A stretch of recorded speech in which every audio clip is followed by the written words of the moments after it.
wanted to go out and do something wrong, like break windows, drive under the influence. Definitely not drive under the influence. Because I wanted to go to sleep like very badly. Like, high sleep is the best sleep ever. You are listening to BeExposedRadio.com.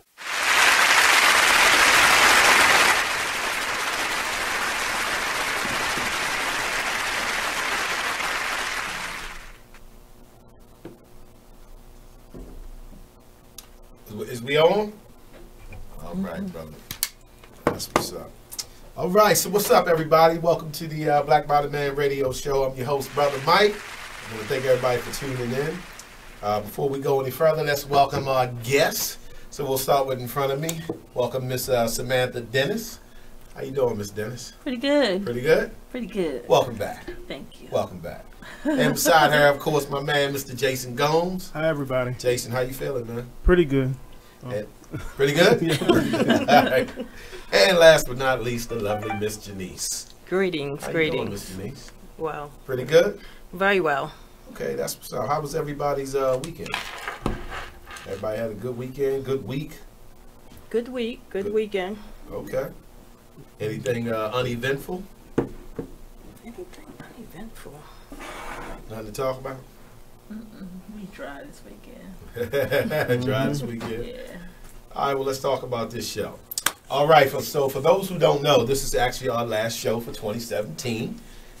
This is show number 18, so we're very proud of that. You know what I mean? We're 18 shows in. But this will be the last one for 2017, but we will be returning in January on the 8th, so stay tuned. We will be back. But we're going to take a little break for a while and let everybody enjoy their holiday, so forth and so on. So what we want to do for this show is, the topic is going to be part 2 of the 48 Laws of Power. If you haven't seen the show previous, we started this book, which is 48 Laws of Power. We were going over some of the laws. So evidently it got so intense that we had to do a second show on this. So today we're going to do part 2 of the 48 Laws of Power. But since it is our last show, we want to, give something to the audience. So we're going to give away a free Black Body Man sweatshirt today, hoodie. I believe Miss Dennis has hers on, if you guys can see that. So we're going to give away a Black Body Man hoodie today for the lucky caller who can call in and answer our trivia question. So I'll put the phone number out there first. You can call in at 410-702-5657. That's 410-702-5657. So here is the trivia question that the caller will have to answer. What does Black by Demand stand for? What does the black stand for? The by, what does the demand stand for? So that is the question that's on the board. If you feel that you have an answer to that, we will be taking calls in the first half of the show and maybe the second half, depending on how it goes. But those who can answer that question will have a chance at winning a free Black by Demand hoodie. And the hoodies are nice. It's a premium gilding. Yeah, it's legit hoodie, right? Can you turn around again and let them see that again? I sure can. Yeah, the hoodie's legit. Oh, yeah, it's a good quality hoodie. Yes. We don't play around here at Black by Demand. We try to give you a quality product. So, so a person can win that. So that's the question at the top of the hour. What does Black by Demand stand for? Let me get set up here. And we'll send out some invites and get the show rolling here. So you guys ready for part 2? Yes. Ready for part 2 of the 48 Laws of Power? Ready? Nate, you ready? You ready for part 2, Nate? He wasn't having it last time. Part 1? Absolutely. So this will be part 2, everybody. 48 Laws of Power. Some of these laws you may find to be somewhat disturbing at a minimum. So let me get off this. Why does it keep booting me out here? Part 1 has some temperatures up there. There was some temperatures rising. I loved it though. You know what I mean? Like I loved it because, like I said, I definitely don't apply like these laws in my life, but it does help me to look out for people who are applying certain things. It helps to give me an understanding. And I do think it's kind of like a blueprint for a certain, group of people in this society on how they operate. But some of them I do apply, but it's indirectly. It's not Right. directly.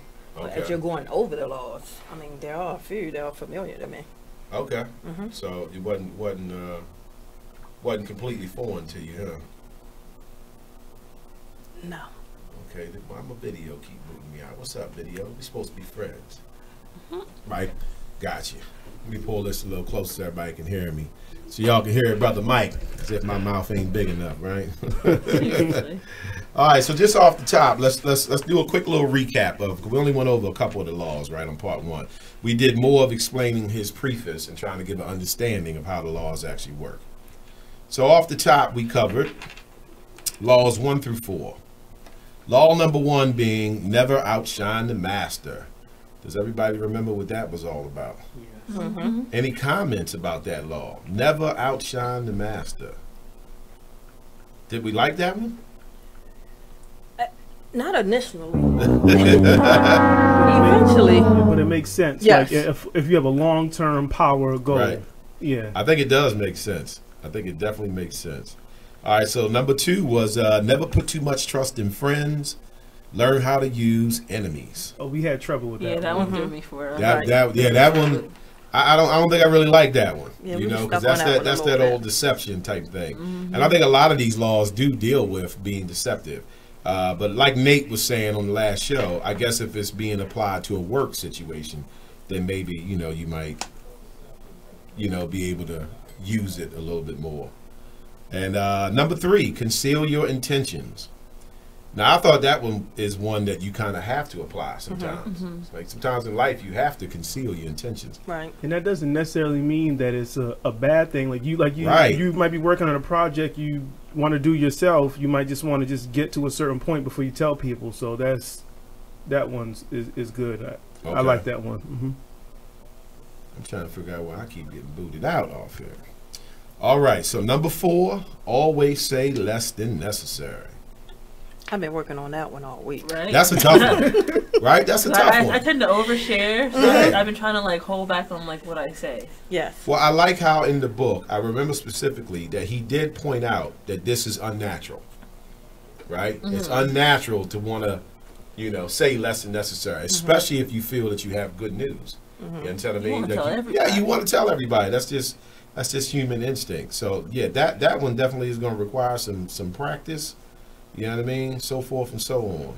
Yeah, but it gets you to thinking because, like I said, I've been working on it all week, and half this week I've been like, I said too much. So. Said too much. So at least you can practice it. Get So. your REM on. I said too much. I No, I haven't said enough.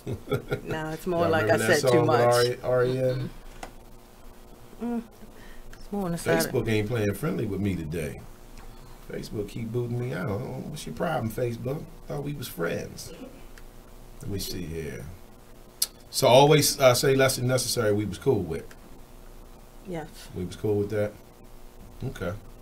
All right. So again, for anybody who missed it when I first said it, today is our last show of 2017. So as a gift to our audience, we will be giving away a free Black by Demand sweat hoodie to the lucky caller who can call in and answer our trivia question. And the question is, what does Black by Demand stand for? Those words, Black by Demand, each have an individual statement attached to it. So anybody who can tell me that can win the free hoodie. Retail value of $80. We sell them for $60. Are you trying to get to the comments, Mike? No, it just keeps booting me off. As I'm sharing here. Are you trying to get to the Be Exposed page? Yeah, I'm on Be Exposed Radio. Yeah. Because I got my stuff up. If you need. Oh, you got your stuff up? Okay, all right, that's what's up. Jason Gomes. That's why Jason's on the team, brother. Yeah, that's what's up. Yeah, it just keeps on booting me off. Okay. Yeah, it just keeps booting me off, so I'm going to try updating here a little bit. So, yeah, for the lucky caller who calls in, can answer the trivia question, what does Black by Demand stand for, will win a free Black by Demand hoodie. You can call in at 410-702-5657, 410-702-5657, and the question is, what does Black by Demand stand for? Y'all ready to get into some of these other laws? I'm ready. You ready to do this? I'm ready. Ready to be a little, what's the words I'm looking for?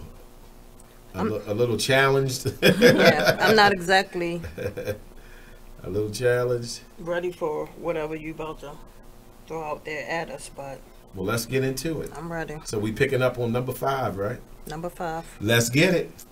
Number 5, 48 laws of power. So much depends on reputation. Guard it with your life.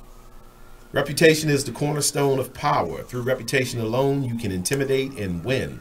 Once it slips, however, you are vulnerable and will be attacked on all sides. Make your reputation unassailable. Always be alert to potential attacks and thwart them before they happen. Meanwhile, learn to destroy your enemies by opening holes in their own reputation.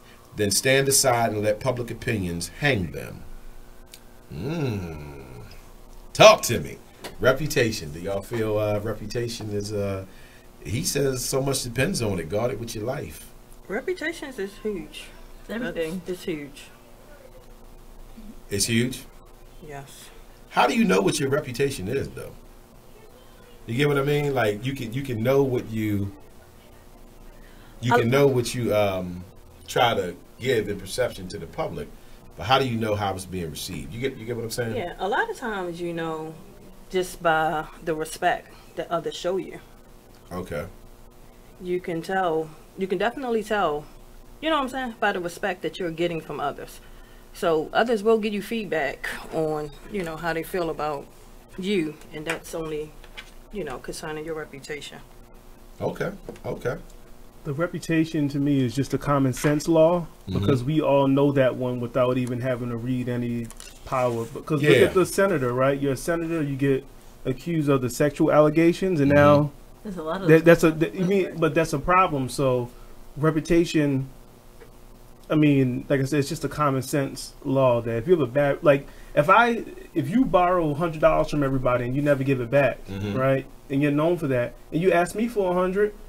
You may give my 100 back, but your reputation shows me your behavior that you don't give it back. Okay. So you might feel some type of way, but if you always know this person's always good, right? The reputation stands for itself. That was like the first, example that came into my head is like the bookie that he loans out money and he has a reputation for being a hard ass. Right. And if he doesn't give his money back, he can't be nice to one person. And then everybody's going to think he's just a pushover. He got cracked some heads. Right. That was just the first thing that popped into my mind. Okay, so I'll read what he says the keys to power are. Okay, he says the people around us, even our closest friends, will always, to some extent, remain mysterious and unfathomable. The characters have secret recesses that they never reveal. The unknowableness, never knew that was a word, unknowableness of people could prove disturbing if we thought about it long enough, since it would make it impossible for us to really judge people. So we prefer to ignore this fact and, we got a call already, and to judge people on their appearances, what is most visible to our eyes, clothes, gestures, words, so forth and so on. Okay, let's see if we got a call on the line. Hello? And I'll finish reading this. Caller, can you hear me? Caller, are you there? Yes, I'm there. Hey, how you doing, man? This is Brother Mike with the Black Bottom Man Radio Show. I can faintly hear you. Can you hear me a little better? I can. This is Brother J.R. Clark checking in from Fort Walton Beach, Florida. J.R., what's up, my brother? Not too much, man. I'm finally off work on a Monday so I can tune in live. Oh, I appreciate it, bro. I appreciate it. It's always a pleasure, man, to hear from you, brother. Yeah, so I'll be up there in a week or so. Looking forward to linking up with you if we could. But to answer the question, black is for the people, buy is how we practice group economics, and demand is for prosperity and recognition. Peace to all.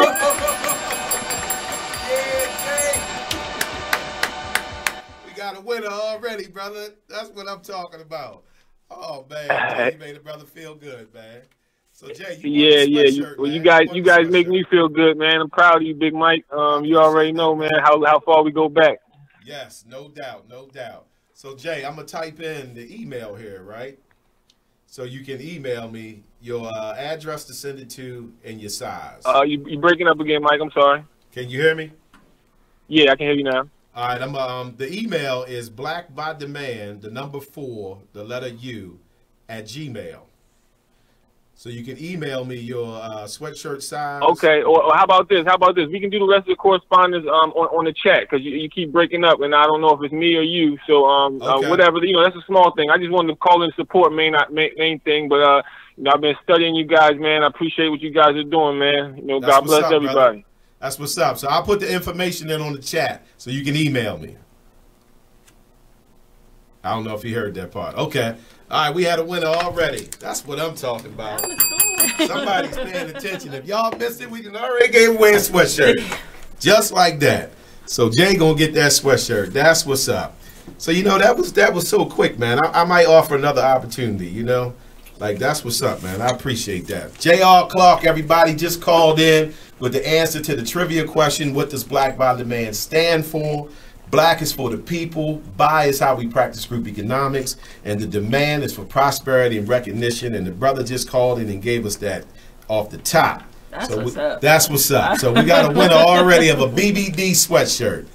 So maybe we'll offer another chance for somebody to win a sweatshirt.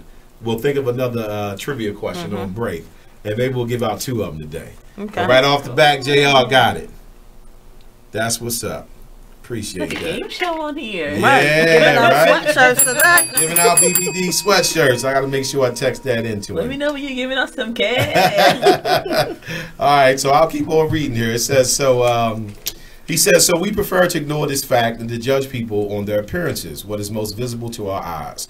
Clothes, gestures, words, and actions. In the social realm, appearances are the barometer of almost all of our judgments. You must never be misled into believing otherwise. One false slip, one awkward or sudden change in your appearance can prove disastrous. This is the reason for the supreme importance of making and maintaining a reputation that is of your own creation. That reputation will protect you in the dangerous game of appearances, distracting the probing eyes of others from knowing what you are really like and giving you a degree of control over how the world judges you. A powerful position to be in.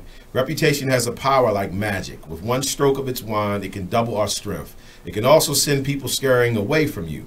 Whether the exact same deeds appear brilliant or dreadful can depend entirely on the reputation of the doer. Now that's true. You know what I mean? Because certain people can do things to you and you can take it in an offensive way, but then someone else would have done it and you just kind of would have blew it off.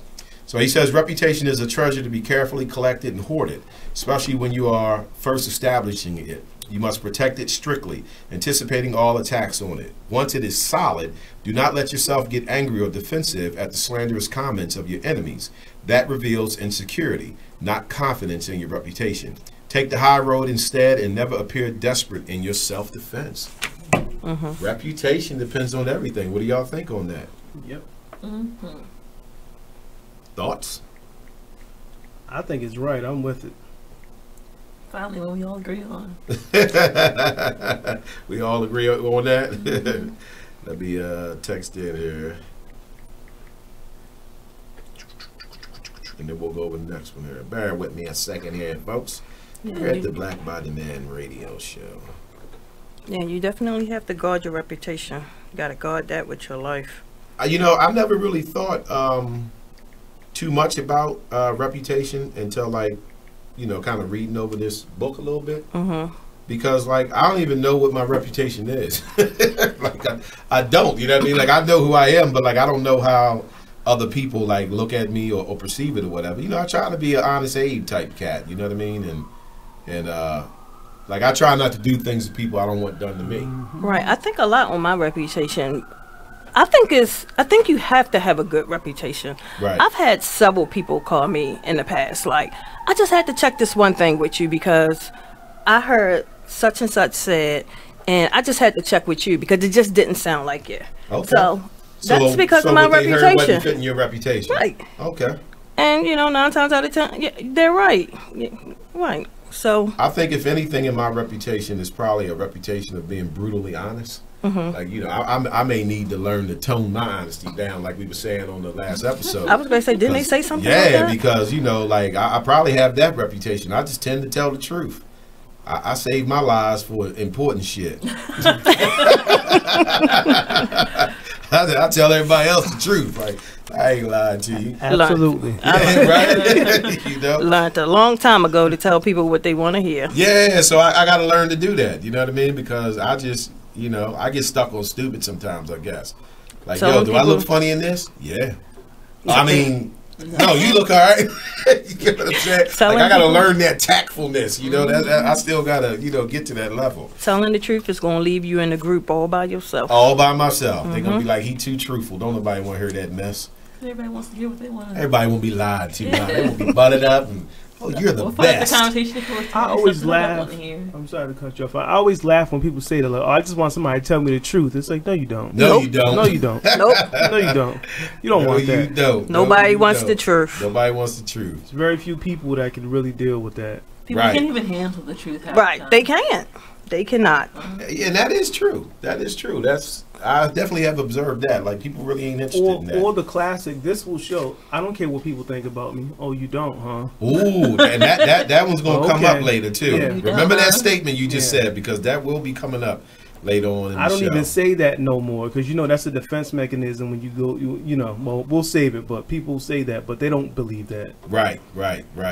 Got you. Okay. So we believe that reputation is of importance? Mm-hmm. Very much so. All right. That's law number 5. So let's do law number 6. Court attention at all cost. See what he's saying on this. Everything is judged by its appearance. What is unseen counts for nothing. Never let yourself get lost in the crowd, then or buried in oblivion. Stand out. Be conspicuous at all costs. Make yourself a magnet of attention by appearing larger, more colorful, more mysterious than the bland and the timid masses. Keys to power. Burning more brightly than those around you is a skill that no one is born with. You have to learn to attract attention as surely as the lodestone attracts iron. At the start of your career, you must attach your name and reputation to a quality, an image that sets you apart from other people. This image can be something like a characteristic style of dress or a personality quirk that amuses people and gets talked about. Once the image is established, you have an appearance and a place in the sky for your star. It is a common mistake to imagine that this peculiar appearance of yours should not be controversial, that to be attacked is somehow bad.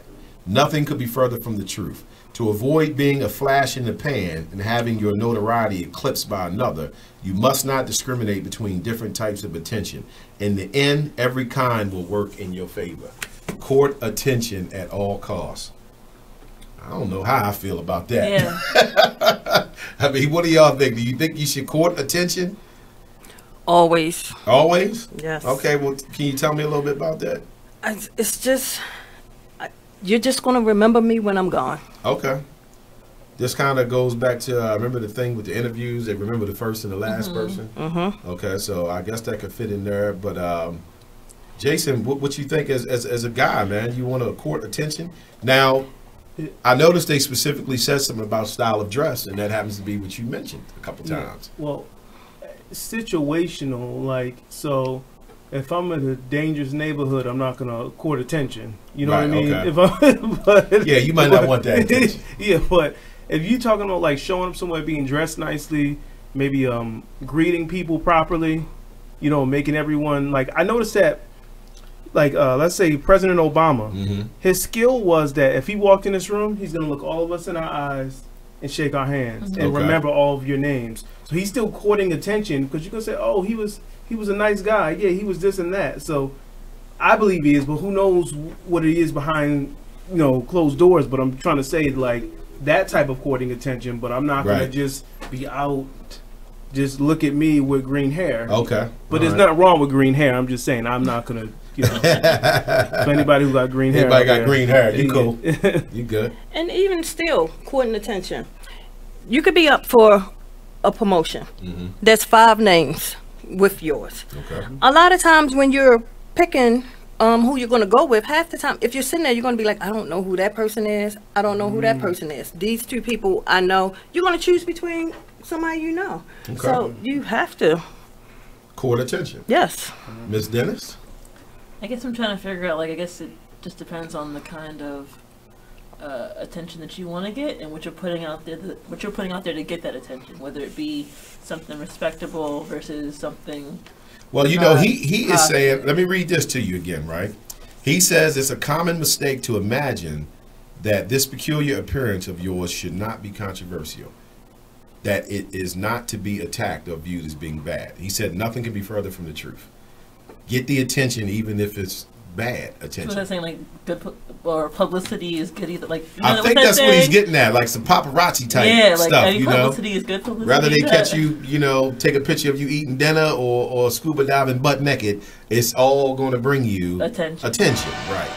So I think that might be what he's getting at on that. Me personally, I don't try to court attention. You understand what I mean? I mean, I do believe that you should explore your talents and scare yourself sometimes and do things that, you know, you might not have normally done within your character.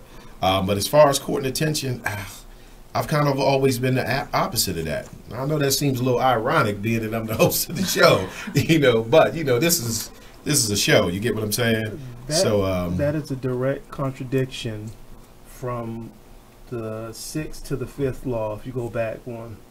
Because if your reputation's everything, but yet you do things, you come off as an asshole. Right. How are you gonna, like, that's now messing with your reputation. Now you just revealed a secret about this book, right? That I was actually gonna get to later, but I'll say it now because Jason just brought it up. This book has a lot of contradictions. One law will tell you to do something one way, and then another law will tell you to do something another way. Now, I wasn't going to mention it until the end, right? But Jason had already picked up on it. Okay, so the author's take on that is he's showing you both sides, and then you choose which. That's what I was going to say. Right, which fits you. So are you the one that's going to court attention at all costs, or are you the one that's going to guard your reputation at all costs and make sure you don't court attention, like you were saying, the wrong way? So it's a lot of contradictions in these 48 laws, and that's one of the secrets of the book. It's not to be read and thinking that you apply all this. It's for you to pick and choose what fits what you're trying to achieve and then who you are as a person. So I got to ring the bell on that because I didn't think I was going to get to that till later, but as you guys can see, Jason's a pretty sharp tool, okay? So Jason already figured that out. But Jason, you're absolutely right, brother. It got contradictions in there. Yes, it does. Yeah, you just have to remember, everybody's not going to be good. Everybody's not going to be bad. So yeah, it almost, has to be for both. It's almost like blue pill, red pill. Like some of these laws are blue pills. Some of these laws are red pills, right? You got to kind of pick which one you want to roll with. But I do get what he's saying about any attention can be, you know, beneficial to you if that's what you out seeking. But me personally, I don't want to court attention at all costs. I mean, how you guys feel? Is there something you would imply in your life, or just you can rationalize with it from hearing the law? But other than that, it's probably staying right there. Yeah, I just feel like a lot of times, even like at work, we can all be in a group. We're choosing cast member of the month. Okay, we have 6 nominees in front of us. Okay. It's hard when you don't know anything about 2 of them. Like, you know absolutely nothing. So it's hard to pick them as a winner. So you have to court some attention. Yeah, and I like guess even if you're out there just going above and beyond and whatever you're doing, you're courting attention, but you have to court some type of attention. Okay. Just, I mean, we have to know we need to know who you are. You so this law can be doable. Yes. Okay. All right, well, let's move on. Let's court some attention. BBD radio show. All right, law number 7. Now, this one, I didn't like this one. Let me just tell you this right off the back. I don't apply this, but here we go. Law number 7 says, get others to do the work, but always take the credit. That's horrible. Use wisdom, knowledge, and legwork of other people to further your own cause. Not only will such assistance save you valuable time and energy, it will give you a godlike aura of efficiency and speed. In the end, your helplessness will be forgotten and you will be remembered. Never do yourself what others can do for you. Yeah, I'm not really feeling that one. Isn't that what all the big wigs do? I'm sure. Sit up in their offices and let everybody do the work and take the credit? And that's probably why I don't like it, because I ain't a big wig. Work smarter, not harder. So I'm always on the end of get the credit taken from me. Yeah, I don't really care for that one. you know, because I believe that, you know, you should credit people for what they do.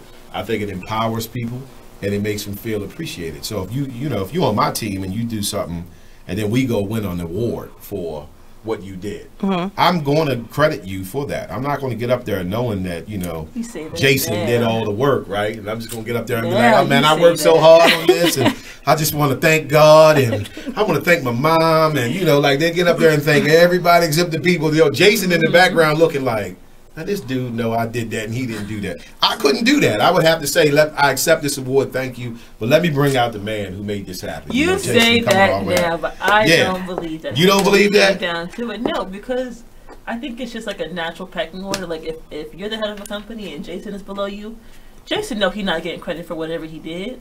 He know that as the leader of whatever y'all are doing, you're gonna take that credit. It may come down appreciative later in the line, but in that moment, you're not going to say nothing about Jason. I think I will. I don't think so. I think I will. Because I wouldn't want that done to me. Now, you got to remember my previous statement that I just said. I try not to do things to people. I try. That I don't want done to me. So I'm not going to steal it. But you're right. That is kind of how it works in the business world. So I get it. You can play with people if you want, because let me tell you, there's something, and we'll probably get into this later because I kind of brought up the mic. It's people, mastermind groups, right? So you never give me my credit. Right. I know that your partner doesn't like you. See, because I'm smart too. Right. Right. So I know your partner doesn't like you. I know all these workers follow me because I'm under you, but they're under me. Right, right. So I can present you, like, I have access to all of your information, so I can present you problems now. Maybe I just don't give a whatever, and just, you know what? So this book doesn't account for the intelligence or the cunning or thinking of the next person, right? Because you might think you're the example last week. Someone did something, but I knew everything, but I just sit and watched and just kind of laughed. But in their mind, they thought they got over. I just said, right, okay. Right. You just you played the 48 laws of power, so right? That's what I'm saying. So it's hard to know. I mean, you think about relationships. The guy may be stepping out, but the woman just looking at him. He think he being slick, coming home, he done showered somewhere else. Goddamn Jason. She just looking, collecting. Woman, look, they gonna collect all the evidence. So it's right. Don't even say nothing about it. Don't even say nothing about just it. be looking at you. You think you doing something. That's why I said, like, I'm gonna give people their credit because to be honest, I'm not going to be looking over my shoulder in my circle. And I want to keep you on the team and keep you doing well. So, give people that credit. But I do think that majority of the world probably does it the way Samantha said it, which is they're going to strip it. I feel like that's just what happens. Right, yeah. So I'll read his keys to power on it, right? He says the world of power has the dynamic of a jungle. There are those who live by hunting and killing, and there are also vast numbers of creatures like hyenas and vultures who live off the hunting of others. These latter, less imaginative types are often incapable of doing work that is essential for the creation of power. They understand early on, though, that if they wait long enough, they can always find another animal to do the work for them. Don't be naive. At this very moment, while you are slaving away on some project, there are vultures circling above, trying to figure out a way to survive and even thrive off your creativity. It is useless to complain about this or to wear yourself ragged with bitterness. Better to protect yourself and join the game. Once you have established a power base, become a vulture yourself and save yourself a lot of time and energy. So that's his take on it.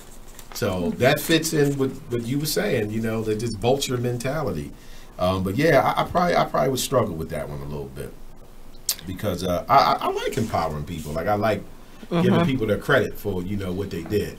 I don't mind laying in the cut and being humble. I think it's good for my soul. It's good for my spirit to not steal your joy from you. So that's interesting.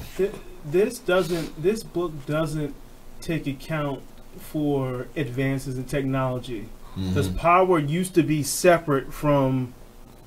It's not so separate anymore. You can be touched, right? Because Harvey Weinstein wouldn't have been touched 20 years ago, right? Because you could control the. Like I have this, so if I find something right now, I can snap it, send it to someone. But the world wasn't like that before, so that's why I said this. If you're going to be living by these rules hard, you're going to run into a lot of issues.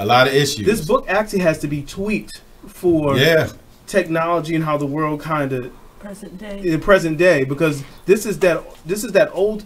It still works. Aristocratic court. That's what he said at the beginning of the book. Aristocratic court. Some of the rules actually still apply. Yeah. But some of them have to be tweaked for technology and like current. And you know who's using these rules still sitting at the top. You know what I mean?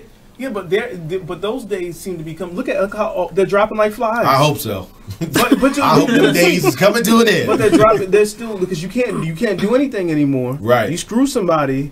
Right. They can tape it, or they get boom, put you right on Facebook. True that. In 5 minutes. All right, well, we're going to go take our first commercial break. Stay tuned with us, Black by the Man radio show. Last show of 2017. We've already given away a free Black by the Man hoodie. Stay with us, call in, participate. We'll be back after this. Exposed Radio. Yeah. We do that. Certain things for everybody. Yeah, like, you know what I mean? There's a time and a place for everything. Maybe if I'm sitting down reading a book and then I'm like, all right, cool. Let me throw this Lupe on, get this real lyrical going on, and maybe I see a whole nother side of something. But if I'm sitting down with a bottle, I don't want to hear that. I don't want to hear it. Like, you might turn on the right Lupe song, you feel me? And because I'm drunk, I'm going to get lit for it. Right. But, yeah, for the most part. What's up, guys? It's your boy Shepsworth Bentley, and make sure you guys check out Homegrown Radio every Sunday, 7 to 8 p.m. right here on BeExposedRadio.com. It's new, fresh Baltimore radio. Business owners need more customers? Offer fantasy sports contests and generate more sales. Restaurants, bars, hotels, auto dealerships, real estate offices. Whatever your business, fantasy sports contests can help you increase your sales and bring you more loyal customers. Visit Fanify.com or call 888-55-SPORT. Our software lets you customize contests fast and easy for your brand. That's right. Visit Fanify.com or call 888-55-SPORT. That's 888-55-SPORT. Or visit Fanify.com. The Artist Exchange Radio Show every Friday, 7 p.m. to 9 p.m. Every Saturday, 12 p.m. to 2 p.m. Real artist, real talk, real live on BeExposedRadio.com. Because they're good at itemizing their time, and they actually have a passion for what they do.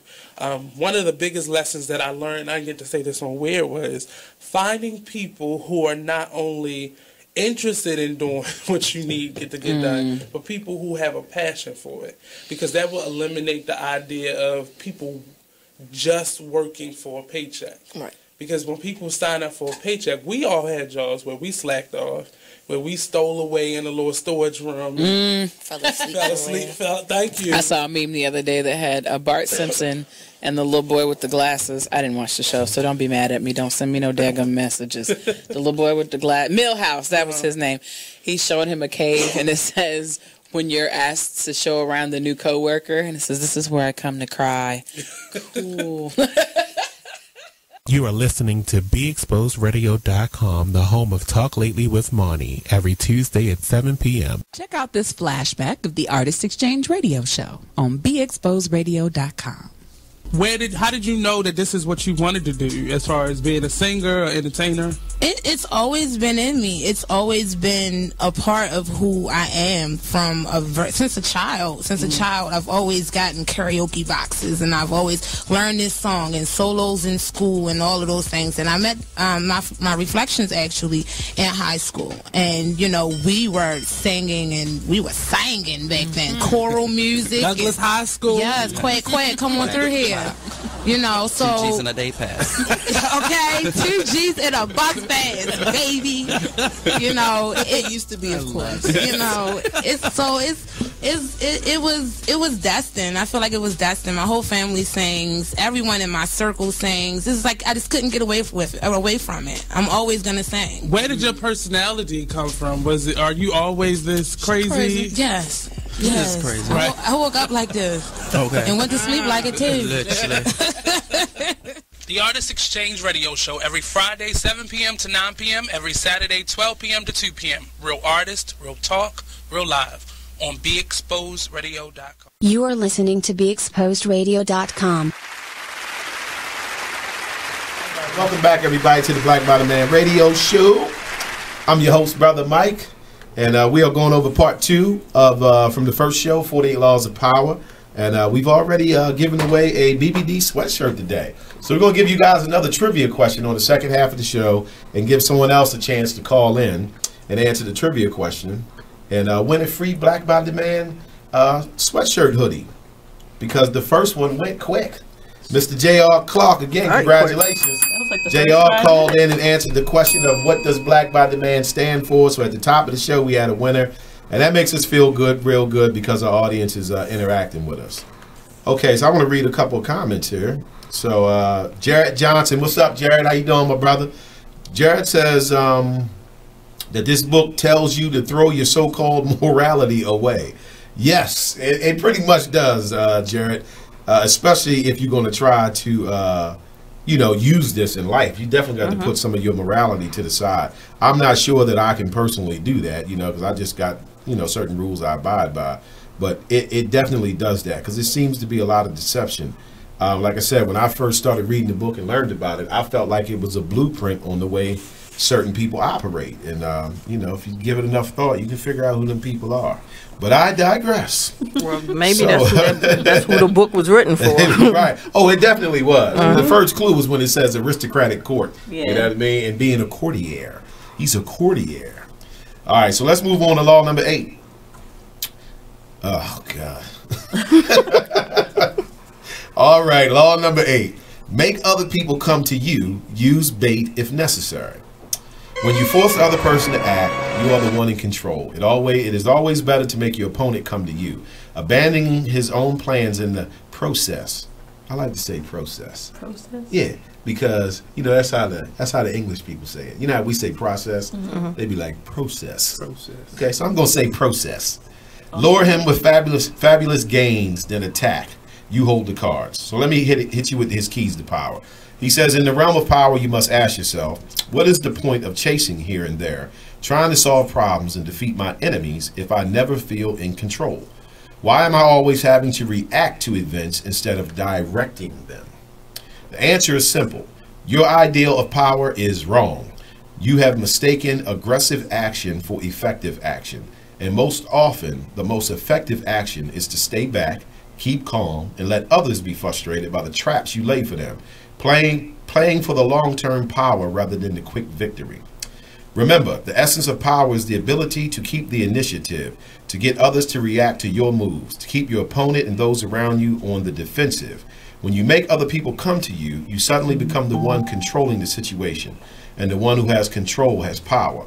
2 things must happen to place you in this position. You yourself must learn to master your emotions, true, and never be influenced by anger. Meanwhile, however, you must play on people's natural tendency to react angrily when pushed and baited. In the long run, the ability to make others come to you is a weapon far more powerful than any tool of aggression. Dun, dun, dun. So this is another one that's like, I've never done this. You know what I mean? Like, I don't even know how to do this. You know what I mean? I don't know how to do this, but talk to me. Make other people come to you. Use bait if necessary. Any examples? Are y'all familiar with this? Crickets. Everybody's over here on pause. This would be good if I use it in a business context. Like if you rappers do it all the time. You get your mixtape popular, and then what happens? The record label comes to you. True. Okay. But well, you can still use it in business if you're really good at something, and then the other person needs help, so they would have to come to you too. Okay. So I'll tell you the part that I liked. I liked when he said, "Why am I always having to react to events instead of directing them?" Now, I think that's a good question. You know what I mean? Right. Because when you react to events, it's somebody else who was in control of that event. So why are we always the ones reacting to the event instead of actually directing it? So I thought that was a good question. At a minimum, that made me think. And he says, the simple answer is your ideal of power is wrong. Because we have to keep in mind this is about power, right? This is about accumulating power. It happens in relationships. In relationships? Yeah, I have that visual in my mind of a woman that's beefing with her man. She's not gonna say nothing. She can wait for you to come to her. That way she has the upper hand. Okay, now this definitely seems like something that women would be good at. That's the I didn't want to put it out there, but yeah, this does seem like something that women would be good at, because men, we some of us think we good at, hiding stuff, but we usually wear it on our sleeves. Yeah. But that's why I really didn't even have a response for that, because in my mind, I'm thinking like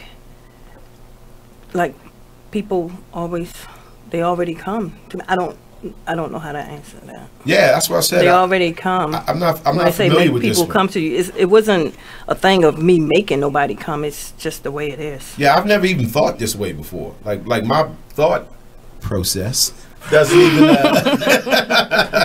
doesn't even work that way. You know, like I've never thought like, yeah, I'm gonna use some bait and then lower this person in. I've never done that in my life, so this is kind of new to me. But it seems very, very deceptive. I guess so that even goes with back to the morality thing. And then even with the things that you've used for people to come to you, I mean, you wasn't really thinking of it like I'm gonna use this as bait to get this person to come. To me, is in your mind you just in my doing mind, something you need to do that's necessary at the time. Well, in my mind, I would be presenting it to the person as to how it could benefit them. Right. You get what I'm saying? Saying, look, if you do this with me, this is what I can get off of it. This is what you can get off of it. But I've never done like the bait thing, because bait is exactly that. It's bait. You know what I mean? Like you throwing something out there that might not be real. It's like fishing. Like when that fish bites that worm, he thought it was just a worm in the water. He didn't know it was a hook in it that's about to cause him to lose his life, right? That's why they call it bait. So I'm saying I have never baited anybody. Right. So that's why I'm saying when you're sitting here reading these laws in the book, I'm just like, I mean, like some of the things people just do naturally. So now, people have to rethink what they're doing out here because... Well, I tell you, it would be sad. I like how Nate has said that this was kind of like some hood people, it sounds like, right? So it might be some people living by these rules and ain't even getting no power out of it. You just cruddy. Right? You know what I'm saying? At least get some power out of it if you're going to be doing it. But yeah, I'm not feeling that one at all. I'm not feeling that one at all. I don't want to be regarded as a deceptive person that uses bait to lure people in. Get what you want. I'm a Scorpio. I don't even think that's in Scorpios. We brutally honest. Like I'm a hold on to this. I don't even know how to lie. I'd have to cover my mouth if you asked me something. Do I look fat in this dress? I'm because I'm so used to just answering, but yes, I have to cover my mouth. Yeah, I've had to cover my mouth, so I know this won't work for me. So, Brother Mike is giving a thumbs down on that one. How y'all feel? Thumbs down, thumbs up? Make other people come to. I don't know. Okay. No comment. I think that shows that you have the upper hand. It shows the upper hand. No comment. All right, how about this one? Now, this one I like. I like this one. So we'll just move on to number 9. So number 9 says, win through actions, never through argument. Any monetary triumph you think you have gained through argument is really a Pyrrhic victory. Pyrrhic. I never heard that word in my life, so I had to look that up, right? So evidently a Pyrrhic victory is a victory that inflicts such a devastating toll on the victor that it is tantamount to defeat. Victorious in some way, though the heavy toll negates a true sense of achievement. There's a lot of pompous words in this book. The resentment and ill will you stir up is stronger and lasts longer than any monetary change of opinion. It is much more powerful to agree with you through your actions without saying a word. Demonstrate, do not explicate, which means to analyze and develop in detail. Now, I do like that one. Yeah. I do like that one. I don't think I'm a master of it. No, I don't think I'm a master of it. But I aspire to be this way one day, I think it's good. You like that one? Yeah, because it's basically it's just shut up and do it. Right. Don't win through argument. Yeah. And I don't think it's natural because it's hard not to argue with somebody who's trying to argue with you, getting on your nerves or whatever. I'll read the keys to power though. So, break. Okay. All right. Okay. We're going to the next break. I'll read the keys to power when we come back. All right. Stay tuned.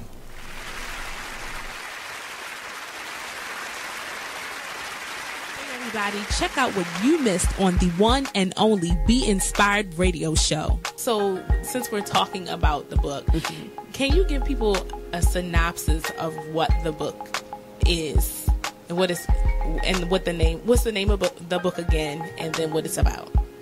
The name of the book is From Trial to Afflictions. More than one, because there were more than one afflictions. Yes. The book is talking about, actually, it's my life story. And I have to add in there that when that prophet told me, he said, tell your story, write the story.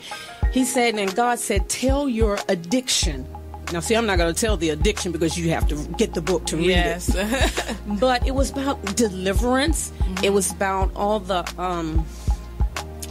trials and tribulations we go through. People that come into our life, even people that come to try and break you down or draw you down so that you can't stand for God or worship Him through your situation, because that's the adversary using them. We have to know that. But through it all, I was still praying and fasting. I needed help from God. I really did. I needed help from God to see me through. And for anyone that's going through it, I say that this book is about different afflictions. Yes. Going through them, how you get through them. And I had a sister pushing me too, praying for me. I thank God for that again. Yes. But it also talks about deliverance. There is deliverance in the process. Yes. And you have to be willing to see yourself first, to know that you need deliverance. Tune in to Be Inspired every Wednesday live at 7 p.m. right here on BeExposedRadio.com.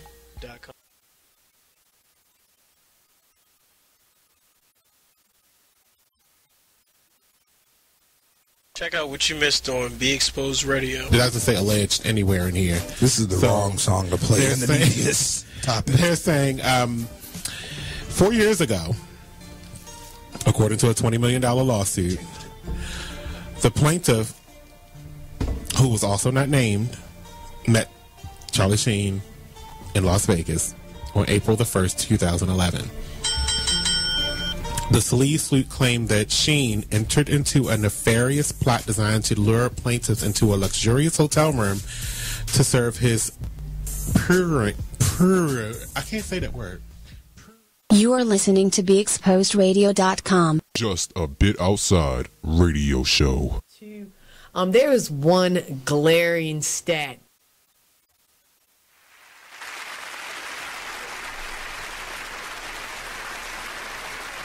All right, welcome back, everybody, to the Black Bottom Man Radio Show. I'm your host, Brother Mike. So this is part 2 of 48 Laws of Power, which is a book that we covered some of the laws that we thought was interesting and try to get a take on if this is something we would apply or we just think this is garbage, so forth and so on. So we were reading law number 9, which is win through actions, never through argument. So I was going to read his keys to power. So he says, in the realm of power, you must learn to judge your moves by their long-term effects on other people.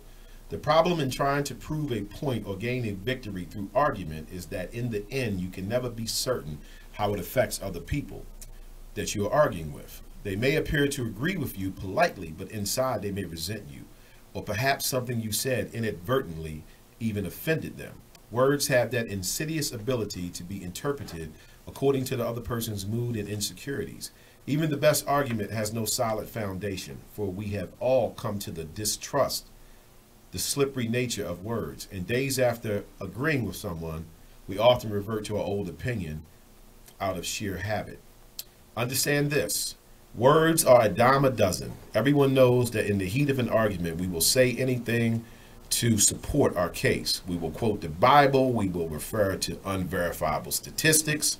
Who can be persuaded by bags of air like that? Action and demonstration are much more powerful and meaningful. The truth is generally seen and rarely heard. Now, that's deep. The truth is genuinely seen and rarely heard. What do y'all think about not winning through argument? Like, I like it. Everybody knows I like action it. I have speaks to louder it. than words. Right. So that's what this is. The old action speaks louder than words, right? But this goes back to what he was saying in some of the other laws about controlling your emotions, right? Because an argument is based on emotions. You know, someone is disagreeing with you that has brought out some emotions in you. And of course, we're all victims of arguing and trying to support, you know, whatever it is we're trying to say. But is that something we should work towards, you know, gaining more control over? I mean, I know I personally do. Not that I'm running around arguing with people, but I still would like to be, you know, a little more composed when someone is getting me upset, because that's the real trick. Like, it's easy to be composed if you don't care about the argument. You understand me? You kind of just going back and forth with somebody. But when it's something passionate, and it's touched you, and it's touched you, right? That gets a little, that can get a little heated. So he's saying it's in that moment that you have to seize the control and just let your actions do it. I think that's easier said than done. But y'all tell me. I think I try to make a conscious effort more so now. Like if I'm arguing with somebody and it's something that I've done, and if they tell me that they have an issue with, whatever the case may be. Okay. I don't even want to address how you feel about me or what I've done. I don't like to keep dwelling on it. I feel like it doesn't make no sense for me to keep sitting here talking about it. If you feel some type of way, well then let me show you versus sitting here and keep talking about it and not changing nothing. Okay. All right. So you're going to win through actions. Right. I'll make you eat your words based off me doing what you said I wasn't going to do. Or okay, yeah, that's a good example. Right. Okay, that's a good example. That's a good example. Mr. Jason Gomes, do you prefer to win through actions or arguments? That's the only way to actually win. True. That's what he's getting at. I mean, yeah. Oh, I didn't even think about it, but that's the only way to really win because I don't even. When you do something, people can actually see. So, like, I can say I'm going to pick up these headphones, but when I do it, you see it's picked up. Right. That's it. That's so it. It's just, it's simple and plain. You just got to do what you. Winning through actions is better. Because even if you win through an argument, like, he's right. That person could be resenting you. They might have just told you it's fine to your face, but it ain't fine. Right. They may just not be a person who likes confrontation. Right. I think he's getting at, like, even if you win, it's just not a good look for you. And you never know what it's doing to the people who was listening to the argument, saw your actions, so forth and so on. Because, like, I think we all do like having arguments, especially if we think we can win. You know what I mean? Like, I've walked away from arguments before and thought about some other shit I should have said. You know what I mean? While the argument was popping off, like, oh, I should have hit him with that. So I know I'm far from, having some control, but I guess, I have to work on that. But you know what I mean? No, like, you walk away like, I should have said something about his sister. I wasn't even thinking. I'm going to get him next time. Something so yeah, good. It'd be so good. It'd be true shit. So you think of that true shit when you leave. I should have said something about his eye. You know what I'm saying? Because he got a glass eye, right? You get to say some true stuff. And that's how you know you hurt by the argument. But at the end of the argument, what did you accomplish? Nothing. Made yourself look bad. That's all it's ever done to me. Like, my personal experience, I've had arguments with people. And like then afterwards, I didn't feel good. You know what I mean? Even if I knew I had valid grounds and, might even felt like I won the argument, but I still felt like that person won because they got me out of my character. And now he has a nickname named Fetty Wap. Now the whole hood knows. Right, yeah, you understand what I'm saying? He look at you every time he sees exactly. You. I say something about your eyes. So yeah, I never felt good after an argument. I never felt good. So that's something I definitely would, want to try to learn to do better with. But I don't get a lot of practice because I don't get a lot of arguments. Half the time you have to stop to even rethink, like, what are we arguing about? Like, half the you time, get lost and you're going back and forth. You're going back and forth and you're like, I'm in an argument over something that you made up in your head. Like, So we like this one? Yes. We like number 9? Yes, went through actions, yes. Okay. Went through actions, never through argument. Okay, yeah, I like that one. I'm going to work on that one. I'm going to try to be a little more stealth. All right, so let's move on. Law number 10. Law number 10 is infection. Avoid the unhappy and unlucky. You can die from someone else's misery. Emotional states are as infectious as diseases. You may feel you are helping the drowning man, but you are only precipitating your own disaster. The unfortunate sometimes draw misfortune onto themselves. They will also draw it onto you. Associate with happy people and fortunate instead. That's situational because what if you just live with a person that's unhappy, right? And you got to come home and deal with that. Okay. And you say you can't move out tomorrow, so that's not that easy. That's not that easy. All right, let's read his keys to power. Excuse me. Okay. All right, I see it. All right, keys to power. Those misfortunate among us who have been brought down by circumstances beyond their control deserve all the help and sympathy we can give them.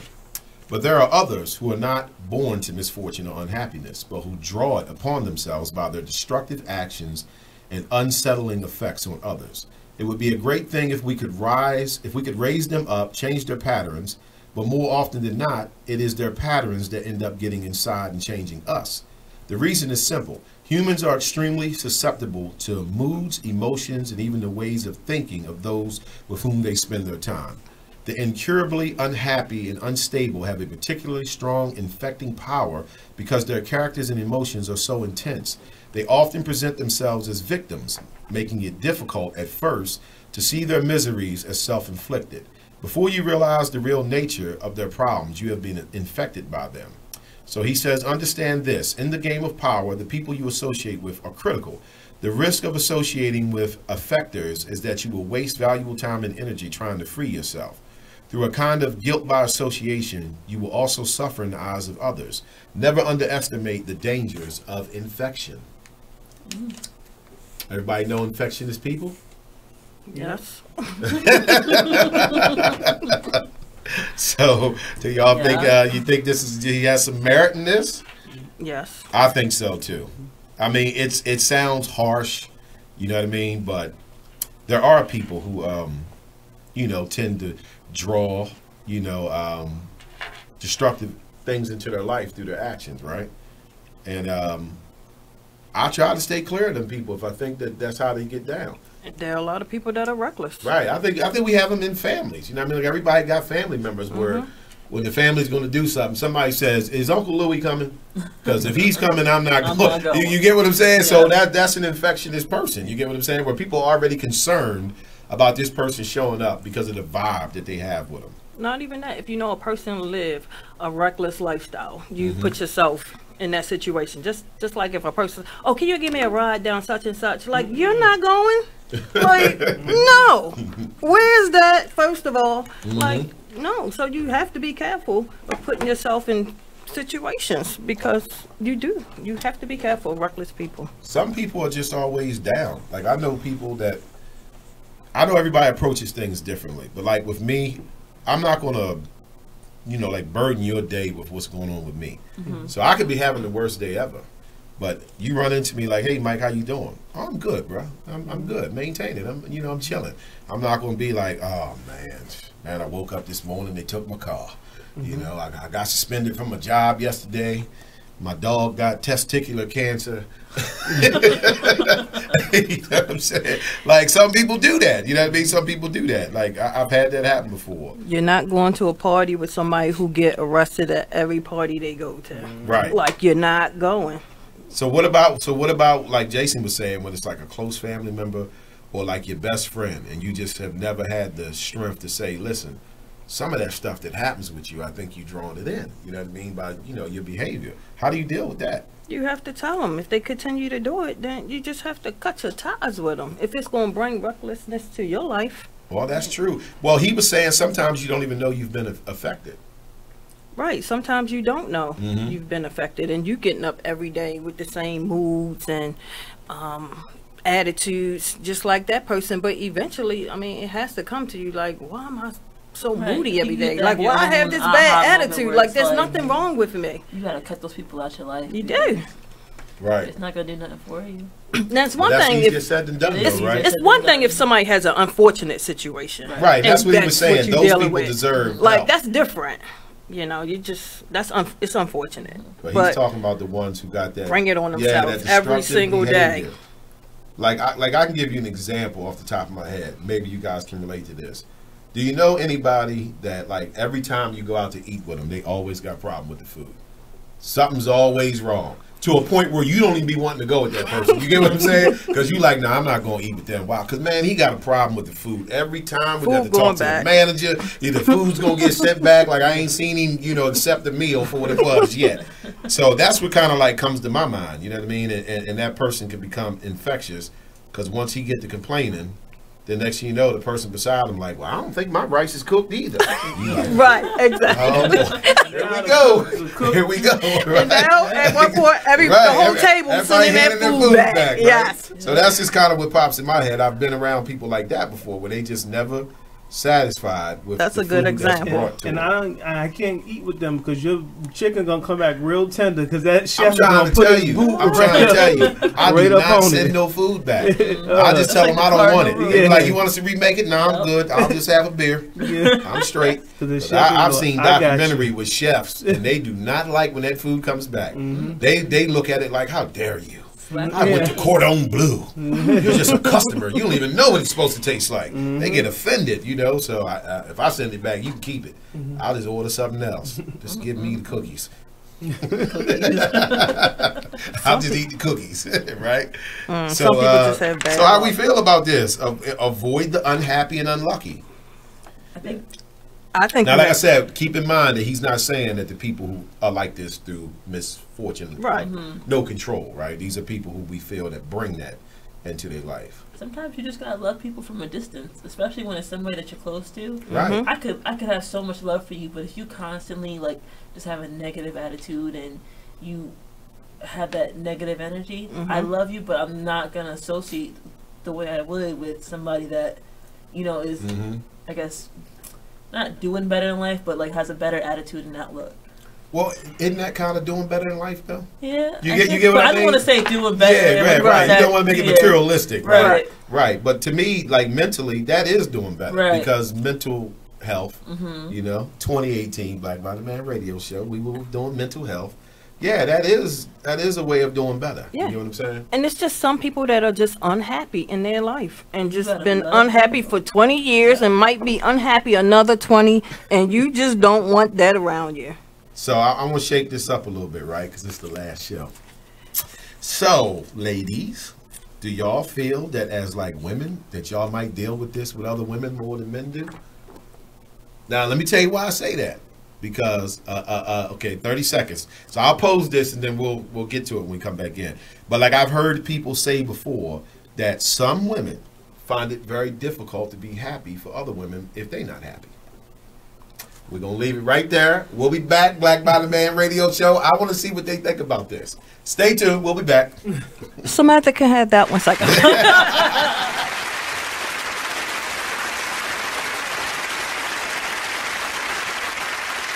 Everybody, check out what you missed on the one and only Be Inspired Radio Show. So, since we're talking about the book, can you give people a synopsis of what the book is? And what's the name of the book again, and then what it's about? The name of the book is From Trial to Afflictions. More than one, because there were more than one afflictions. Yes. The book is talking about, actually, it's my life story. And I have to add in there that when that prophet told me, he said, tell your story, write the story. He said, and God said, tell your addiction. Now, see, I'm not going to tell the addiction because you have to get the book to read it. But it was about deliverance. It was about all the, trials and tribulations we go through. People that come into our life, even people that come to try and break you down or draw you down so that you can't stand for God or worship Him through your situation, because that's the adversary using them. We have to know that. But through it all, I was still praying and fasting. I needed help from God. I really did. I needed help from God to see me through. And for anyone that's going through, I say that this book is about different afflictions. Yes. Going through them, how you get through them. And I had a sister pushing me too, praying for me. I thank God for that again. Yes. But it also talks about deliverance. There is deliverance in the process. Yes. And you have to be willing to see yourself first, to know that you need deliverance. Tune in to Be Inspired every Wednesday live at 7 p.m. right here on Be Exposed Radio. I read about. It is with great pleasure that I welcome you to today's graduation ceremony. Students, when you hear the reason or reasons for your absences throughout the years, please exit the auditorium without your high school diploma. Once you've exited, remove your cap and gown and proceed into the unknown. Too tired. Family trip. You are listening to BeExposedRadio.com. All right, welcome back, everybody, to the Black Bottom Man Radio Show. We are doing part 2 of the 48 Laws of Power. So I had posed the question to the ladies in regards to law number 10, which is infection, avoid the unhappy and unlucky. So the question to the ladies was, do you ladies feel that like women might have to deal with this more than men when it comes to it? Because I've had women say that, you know, they don't think other women can be happy for a woman unless they're happy too. So I just want to get y'all take on that. This is kind of easy. It's kind of easy? Okay. Because in women's situations, when women are happy, you don't have to really worry about avoiding the unhappy, because the unhappy avoids you. Okay. All right. Makes so. Hit the bell on that, please. You hit it. You hit it. The unhappy is going to avoid you because you're so happy. Right. You could be trying to catch up with that person all week and they just avoid you. Yeah. Okay. All right. Calls going to voicemail. All of that. So, but what about like they forgot your birthday? They correct me if I'm wrong, right? But like, don't most women like have like at least one in the circle that everybody feels like, oh, she's not gonna like it, or she's not gonna want to. That's why you don't tell everybody everything. No, like, if I'm happy in what I got going on, and I know Debbie Downer over here don't got nothing going on, okay, she's the last person I'm gonna tell. Can't include her. No, because she's always gonna give you the negative and why you shouldn't do this and what's wrong with it and how she would do it, but we're not going to ask her. So you are applying law number 10, infection. You are avoiding the unhappy and unlucky. Yep. All right, that's what I wanted to know. Do we apply this? So that's my answer right there. Okay, so we do apply this. I know I definitely apply this. I didn't look at it in that way. I just looked at it like, I guess from the energy perspective. You know, people, you know, you just feel like some people don't bring, you know what I mean, positive energy. So you might not, like I got family members like that, you know, where I'm like, nah, man, his energy is just, it's never right. It's never right. And then even with your close friends, you could give them an opportunity, because some of them don't know they being reckless. Right. There's a lot of people out here being reckless that's just, they don't. They're not aware of how reckless they are. Nate, you got something? This conversation is crazy because I'm still trying to avoid that book, but a lot of these points or bullet points or chapters or methods in this book is, I think, it's the reason why our community, black community, is the way it is. We do avoid people that are going through, or whether they get to a reckless point where they don't see that they're destroying their lives and the lives around us. But if you don't take an opportunity to say these things, we just avoid people. So we don't tell people the truth. And these aren't people that we're just walking across on the street. This could be your mother or your best friend or your child. And we avoid them instead of telling them the truth. Now, after I tell you and you still continue to live reckless, I've done what I was supposed to do. Okay. I've done my job. But we avoid people without even connecting. Without even making the attempt to communicate with them. Okay, yeah. So it helps to clear your conscience as long as you know, look, I talked to him a couple times. It's not even clearing your conscience. It's just being a good human being. Just right, okay. You know, tell your friend, like, every time we go, I have friends like that. Like, they always have an issue with the amount of gratuity that was on there.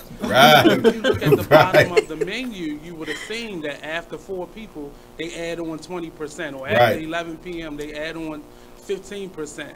You know, point that out. Like, I always say there's separate checks, so we don't even. You ain't gotta go through all that, right? But you don't just avoid people just because. You know. You don't like that. I think this idea of energy being, you know, bad or good, I think it's being overused. And it's an excuse for people to stay to themselves and away from people.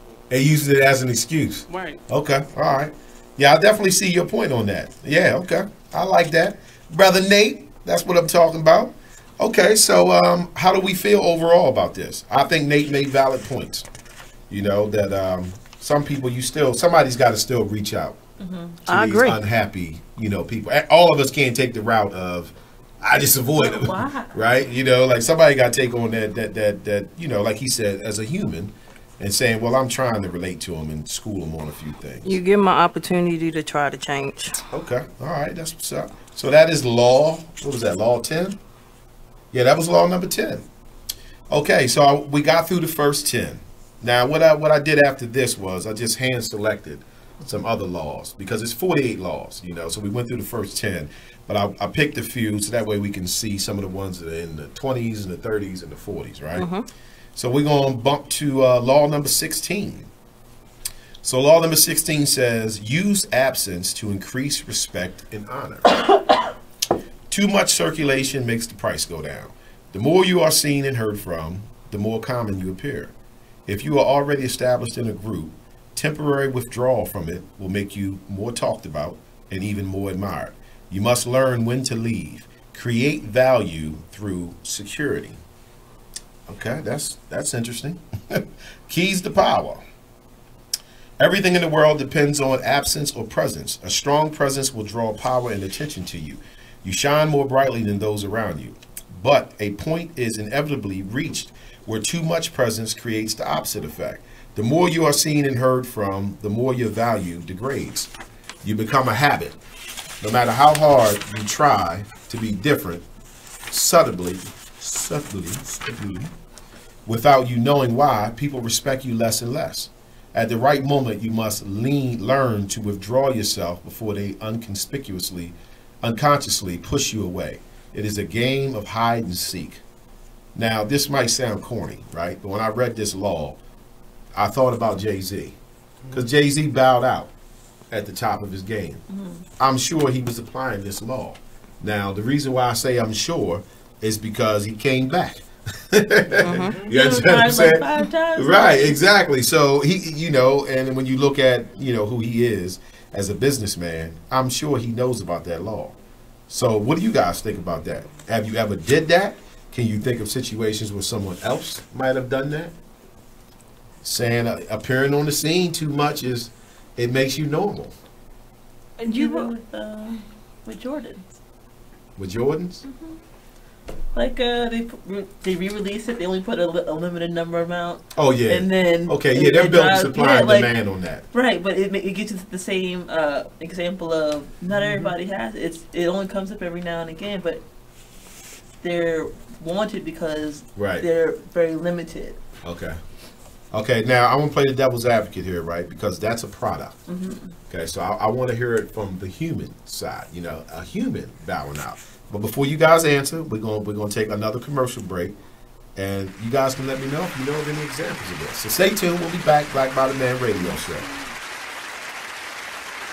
There's a rumor going around that Tyler Perry and Oprah are beefing.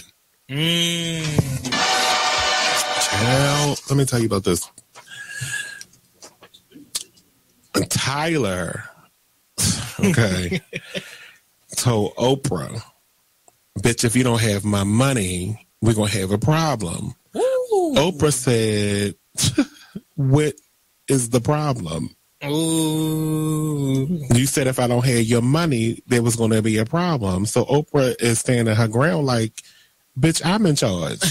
You know, you may have a $250 million studio over there that you film all your shows and movies and stuff on, but I have the empire. That's what Oprah said. Oh, these are her exact words. Allegedly. I made this up. But allegedly. I made it all up.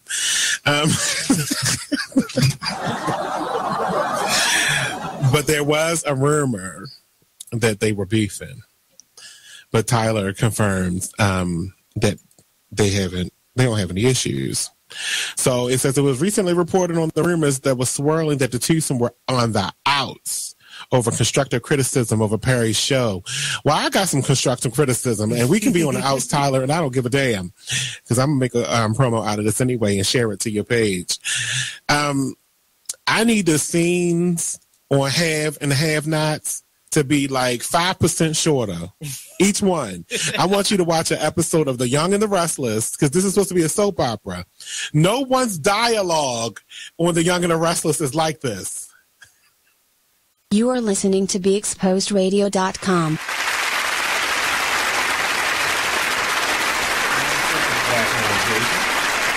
All right, welcome back, everybody. Black Bottom Man Radio Show. So we are going over law number 16, which says, use absence to increase respect and honor. How do you guys feel about that? How do you feel about bowing out when there's really no rhyme and reason to it? Now, it's easy to bow out of a situation when you don't like somebody or you don't like who's running it. You know what I mean? You ain't really feeling the group. But what about when you Gucci with everything and you just say, you know what, I'm about to bow out and increase, my presence through my absence. I've never done that consciously, right? But what do you guys think about that law? I guess it depends on the situation, because you can't just disappear from work for a month or two, come back like, hey, how's everybody been? Well, he gave an example of like, I guess like being a part of a group. Like say you and your work crew, every other Friday y'all go out for drinks afterwards, right? It becomes a regular thing, right? And everybody's enjoying it and having fun. And then all of a sudden you just stop showing up. So he's saying that creates an air of, whatever. That makes sense. I mean, right? A person disappearing. Like I said, I thought about Jay-Z because Jay-Z, and when I look at, like people in the limelight, like Jay-Z's not the only person I've seen do that. I've seen other people just gracefully bow out for a while. You know what I mean? And of course, everybody say, oh, well, they kind of on hiatus because they taking a long vacation or whatever. But what if they really was just playing this game? I think it's just for attention. Like you say you're retiring, and then 2 years later you come out with this album, out of retirement. Right, I'm back. Guess who's back? Yeah, guess who's back type thing. So Jay-Z's who popped in my mind. Anybody, y'all have any examples of someone doing this, or do you think you could do it? Or? Wouldn't that only work if you hold value to that group of people?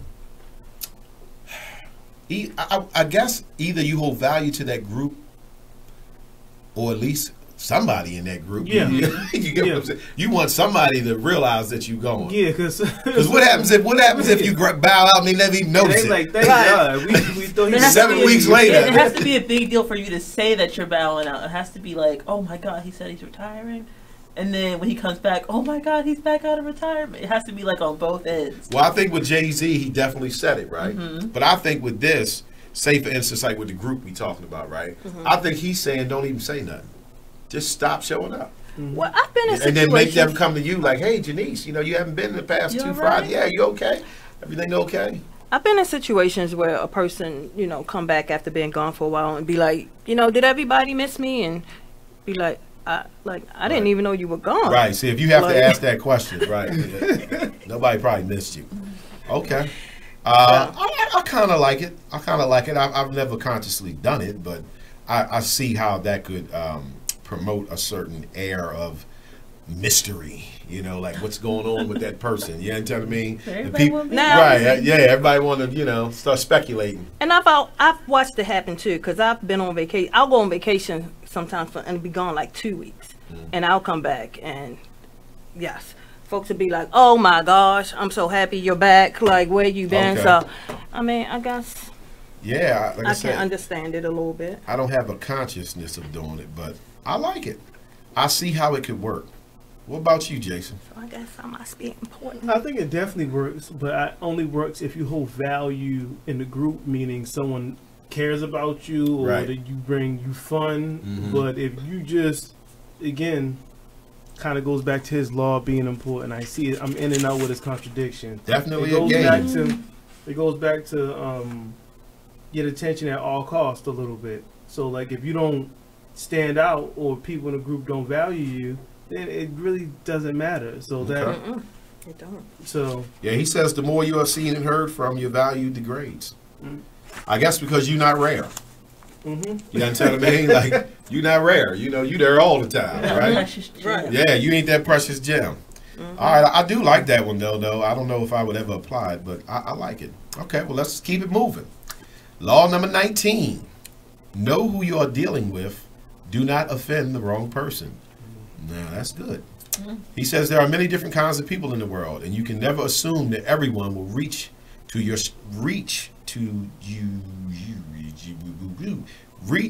strategies in the same way. Deceive or outmaneuver some people, and they will spend the rest of their lives seeking revenge. There are wolves in lamb's clothing. Choose your victims and opponents carefully, then never offend or deceive the wrong person. Keys to power. The ability to measure people and to know who you're dealing with is the most important skill of all in gathering and conserving power. Without it, you are blind. Not only will you offend the wrong people, the wrong person, you will choose the wrong types to work on.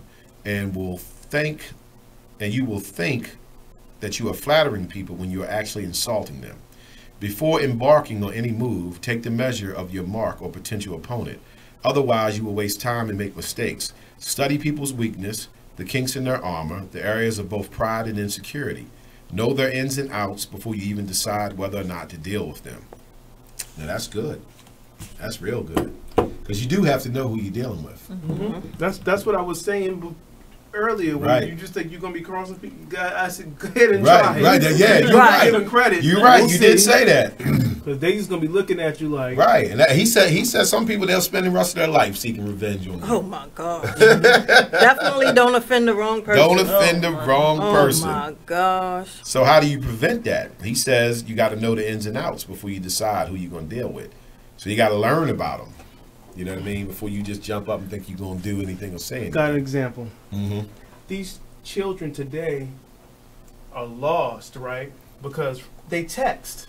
Can you ever really know anybody through text, even with an emoji? Right, true. It's impossible. Maybe it's impossible. So these laws, technology-wise, can they even apply them? Right. Because they don't even. So it's as simple as you may talk to a person on the phone all the time, right?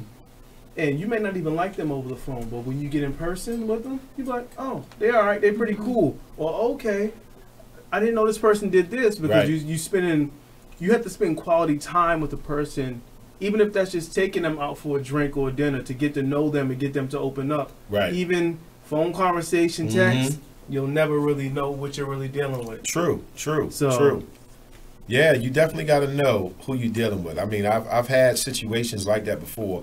Fortunately, I didn't offend the person. But the point that I'm making is I had dealt with that person multiple times, and then later on found out that they were somebody that I didn't know that's who they was. You know what I mean? So it worked out for me because I reflected on it like, oh, shit, I'm glad I didn't, say this or say that. You know what I mean? I didn't know he owned that, but it's just, so I've been in that situation. I just didn't say the wrong thing because you never know who you are dealing with. That is very, very true. Any examples, Miss Janice? I don't have any examples. Well, what do you think about that law? I think you definitely have to be careful who you offend. I definitely believe you can't offend the wrong person. I think Bill Cosby offended the wrong person. Oh gosh, you make an enemy for life. Yeah, like when they put him through all that, he offended somebody. He offended the wrong person, and they put him through hell. And then you're really in trouble if your enemy is skilled. That's right. That's what I'm getting at. No, that's what I'm getting at, because you think your little temporary power you may have if you got something. And like I said, that one person may be more skilled than you. That's right. But you don't know them because your perception of them is that they're not skilled. But even how they look, how they dress, anything. Right. Even by their demeanor. Oh, they're passive, so I can take advantage of. They might not even be passive. They may just be watching. Right. Right. Waiting for that moment to strike. Yeah. Watching you. Oh my gosh. 24 hours, 7 days a week. And you're going to make a mistake. She's got something in her head. She's thinking about. Right. So. I think about that Oprah situation when she was in Paris. And they wouldn't let her look at the purse for $30,000. Y'all don't remember that was a big deal? She got $3 billion in the bank. Yeah. When Oprah went to Paris and she wanted to see a particular purse, and the purse cost like $30,000. That's like $3. And they told her they wasn't even opening the case to pull it out for her. You can't afford that. And they had no idea that they didn't know it was Oprah. They don't have a job. They couldn't have a job. See, right? Know who you dealing with, right? So of course, once the manager found out and all that, like Oprah damn near shut that whole town down. I think Paris was closed for 2 days. You know what I'm saying? So again, you don't know who you dealing with. Yeah, $30,000 purse. Oprah probably like, girl, I got that on the floor in my car. Go get this change up real quick. She probably wasn't even looking at it for her. It's probably a donation she was giving. Matter of fact, don't quote me, but I think she might have said that she wasn't even going to buy it. She just wanted to look at it. But she was just offended at the fact that they just naturally assumed, we're not even wasting our time with you. You know what I mean? Even open the case. Yeah, we're not even opening the case. Yeah, that's so. Yeah, know who you're dealing with. All right, so we like that one. Yeah. Yeah? Okay. All right, let's go back to 13. We'll backtrack here. Law 13. When asking for help, appeal to people's self-interest, never to their mercy or gratitude. If you need to turn to an ally for help, Do not bother to remind him or her of your past assistance and good deeds. They will find a way to ignore you. Instead, uncover something in your request or in your alliance with that person that will benefit him or her and emphasize it out of all ill proportion. He will respond enthusiastically when he sees something to be gained for himself. So this really works. They say, I read somewhere this works in business. So most people want to inquire about something, right? But they want to either talk about them or talk about what they can do. But like, let's say that person had 4 articles out there, and you say, yeah, my name is Jason, blah, blah, nice to meet you. You know, I was reading one of your articles. Now they're saying, oh, yeah, oh, and see, now you've opened up something, because now they probably feel great that they wrote these articles, and now you're opening up about what's in the article, versus you just saying, me, help me, right. me. Right. People usually don't respond to that. They don't respond well. Yeah. So here's his keys to power. He says, in your quest for power, you will constantly find yourself in the position of asking for help from those more powerful than you. There is an art in asking for help, an art that depends on your ability to understand the person you are dealing with and not to confuse your needs with theirs. Most people never succeed at this because they are completely trapped in their own wants and desires. They start from the assumption that the people they are appealing to have a selfless, I guess, manner in helping them. They talk as if their needs mattered to those people who probably couldn't care less. Sometimes they refer to larger issues, a great cause, or grand emotions such as love and gratitude. They go for the big picture when simple, everyday realities would have much more appeal. What they do not realize is that even the most powerful person is locked inside needs of his own, and that if you make no appeal to his self-interest, he merely sees you as desperate or at best a waste of time. Wow. I did not know that. I did not know that. What do y'all think about that? Don't appeal to, through pity or whatever. Yeah, you do have to watch how you ask for things. Don't appeal to their mercy or gratitude. Yeah, you can come off desperate. Right, okay. And plus, why would they, so you're emailing me, right? And you just email me all this stuff about you. I don't know you from a hole in the wall. You're asking for something. And now it's basically you're just, oh, I need this, I need this, I need that, I need this. And I'm like, I don't even know you. But if you, hey, how you doing? Oh, I saw some work that you were doing. I really like that type of stuff, and I'm also involved in. Now their ears are open because that's what they do. Right. So you can't really. That law is good, and that's one I'm even going to use, because you can't do that. That's actually bad business practice. But it goes back to the long conversation. But again, I looked at that video that said if you're going to talk about you, people are not going to be interested. No, they're not.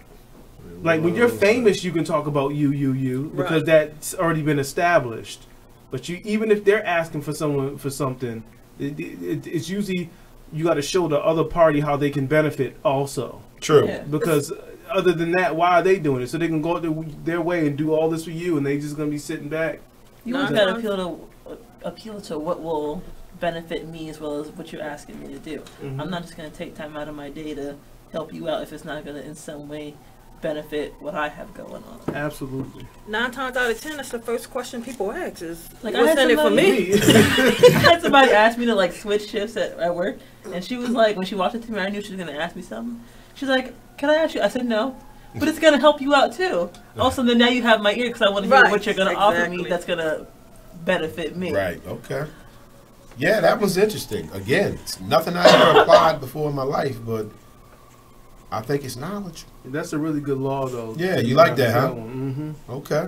So that's law number 13. Especially for business. Okay. Have to keep that in mind, Jason. So when you go in and ask the big man for a raise, then what do you tell him is in it for him? Then how can you get that raise through? You show him how you can benefit him more, and so you look at his wants and needs, and then you appeal to that.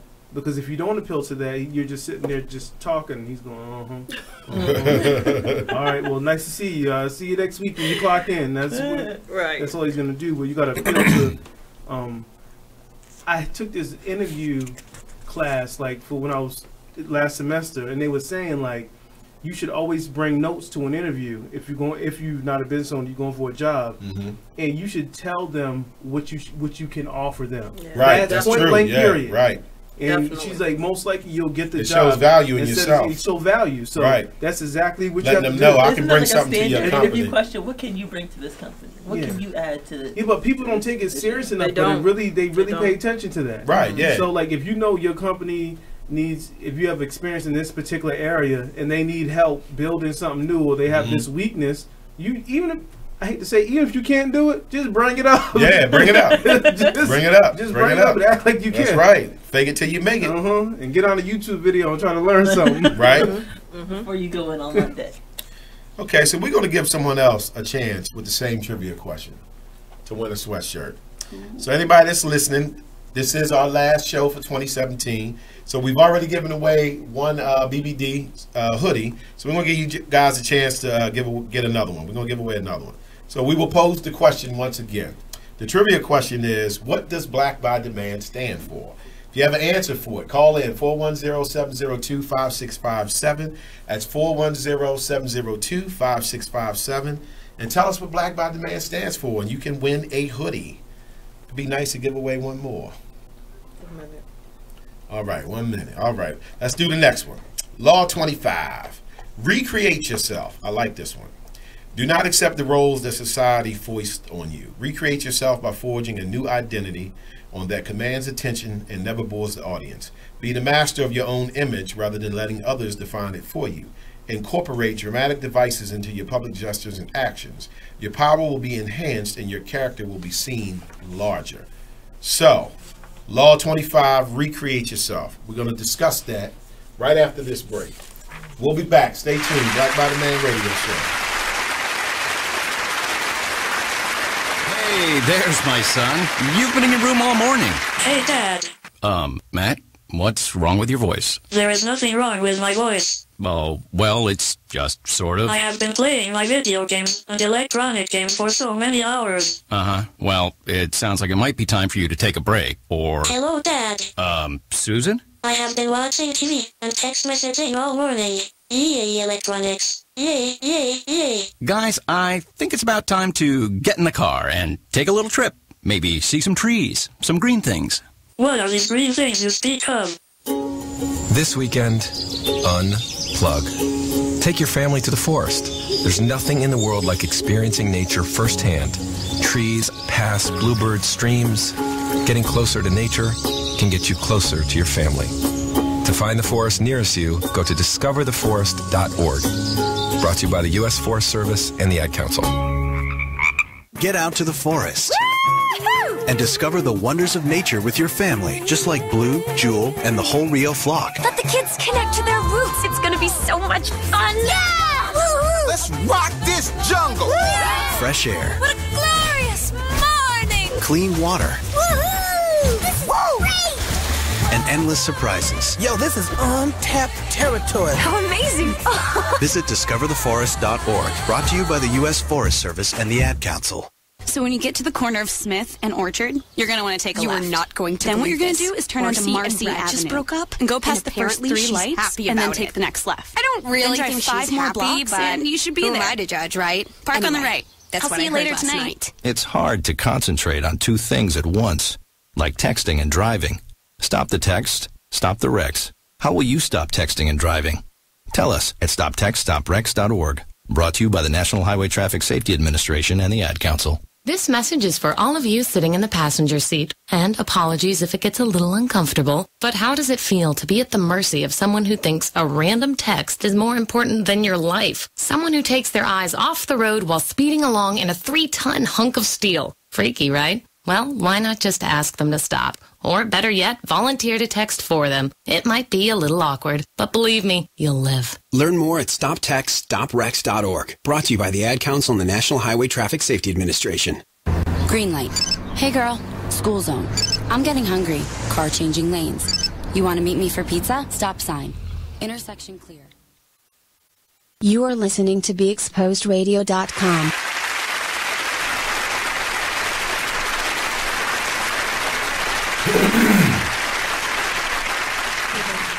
Back. All right. Welcome back, everybody. We are at the last end of the Black Bottom Man radio show. It is the last show for 2017. So we wanted to offer the last opportunity for someone else to win a Black Bottom Man sweatshirt, hoodie.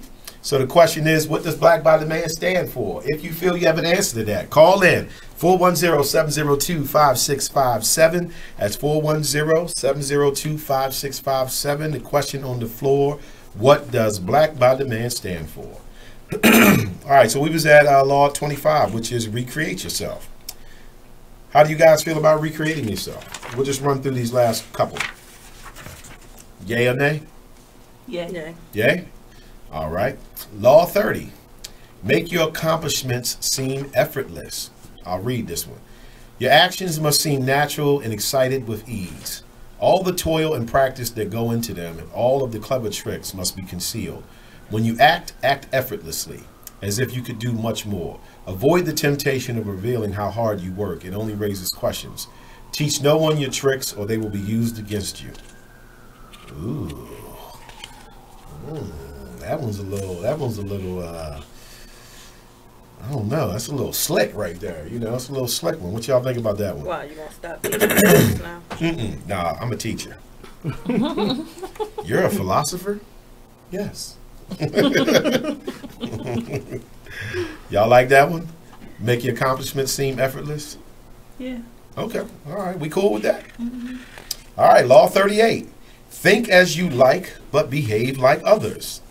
If you make a show of going against the times, following your unconventional ideals and unorthodox ways, people will think that you only want attention and that you look down upon them. They will find a way to punish you for making them feel inferior. It is far safer to blend in and nurture the common touch.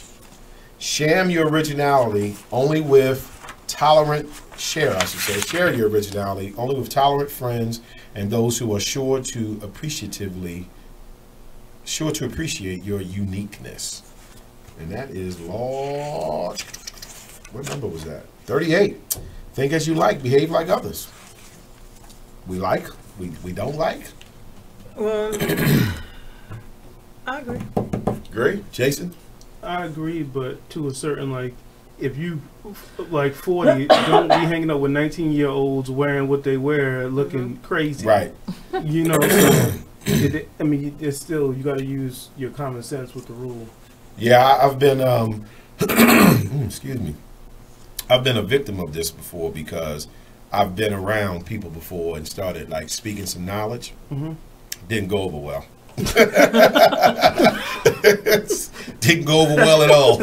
So, you know, I had to learn that. Like, yeah, I can think the way I think, but if I get here and they just, you know, I guess on some entertainment type timing, that's where I stay at. Yeah, you know Well, absolutely. That's where I stay at. So I think that was true. If you're in a group, come every day and speaking knowledge and they don't want to hear that. They're kicking you out. They don't want to hear that.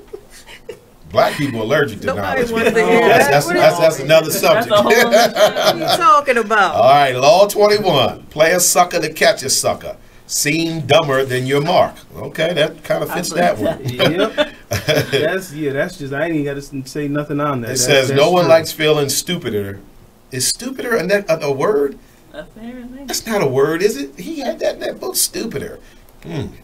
Okay, no one likes feeling stupid, I'm going to say. No, he says stupider than the next person. The trick then is to make your victims feel smart, and not just smart, but smarter than you. Once convinced of this, they will never suspect that you may have ulterior motives. Now, I know a person that does that, because they even got me over the years. They did. I thought this person just really wasn't that bright. That's what I thought. Turns out I was dead ass wrong.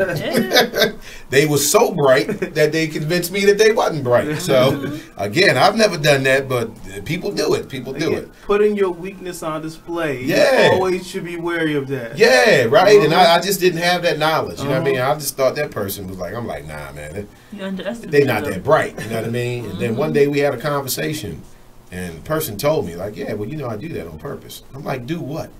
You know, act like I'm dumb. I felt like a Lifetime movie, like, are you serious? You are good. 'Cause I man, she was dumb as a bag of bricks. Oh my goodness. Like, You should be an actor. yeah, it was a lifetime movie, bro. I was like, are you serious? Yeah, so people do it. People do it. He said no. All right, Law 29. Plan all the way to the end. The ending is everything. Plan all the way to it. Taking into account all the possible consequences, obstacles, and twists of fortune that might reverse your hard work and give the glory to others. By planning to the end, you will not be overwhelmed by circumstances, and you will know when to stop. Gently guide fortune and help determine the future by thinking far ahead. I am definitely not good at that. You have to be consciously Yeah. present in every moment with unflinching focus. And I'm not good No, at that. seriously, to do that, to play to the end, like you can't. The focus, and you have to be conscious of that's your focus. Right. You just have to be present. You got to anticipate. Yeah. You know, things that can happen. How do you do that? The level of thinking that goes into that. Yeah. You talking about with life players? That's some high level stuff. That's right high there, level skill right there. The people that sit at the top definitely do and there that. are people who probably listen and say, "Well, I can do that." It's like, can you really? Right. Because that's high level. You got to get up, have your oatmeal at 7, and your 3 bananas and your juice. You got to be focused. You got to be super focused. Super focused. And have discipline. But so we'll do one more. So I did this one. This is actually Law 48. So I think this will also explain, like I was saying earlier, you know, how to deal with this book. Now, think about all the laws that we have gone over. And we didn't go over all of them. We went over a fair amount of them, right? Mm-hmm. And how it's telling people to operate, right? Mm-hmm. But then listen to the final law. Assume formlessness. Now, how can that be after all these goddamn laws that we done went over that you're supposed to be doing? Now, at the end, you're going to tell me to be formlessness, right? Mm-hmm. So he says, taking a shape, excuse me, by having a visible plan, you open yourself up to attack. Instead of taking a form for your enemy to grasp, keep yourself unadaptable and on the move. Accept the fact that nothing is certain and no law is fixed. The best way to protect yourself is to be as fluid and formless as water. Never bet on stability or lasting order. Everything changes. Now that's some Bruce Lee shit. It is. But some Bruce Lee shit. Bruce Lee was quoted for saying, be formless. Be like water. But you know how this would translate Water into the real assumes world? the shape of anything that is in it. This is what you should be, my friend. Do not pray for an easy life. Pray for the strength to deal with a hard life.